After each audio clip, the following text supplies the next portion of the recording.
θα προκριθεί στον ημιτελικό. Λοιπόν, δόθηκε η κίνηση, Χότκινσον στο 7, το μεγάλο όνομα, είναι η Κύπρουτιτς, είναι η Σεκότισο από την Νότια Αφρική.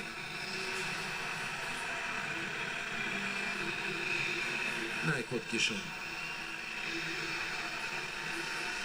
Εδώ έρχεται να περάσει η Σάρνα, η Πολωνέζα μπροστά. Σάρνα και την ακολουθεί Μπέλο, η Ιταλίδα. Οι τρεις πρώτες θα περάσουν στον ημιτελικό. Σάρνα από την Πολωνία, την ακολουθεί η Ιταλίδα Μπέλο, η Χότκινσον την έκτη. Να δούμε πώς θα περάσουν τα 400 μέτρα, 58-84.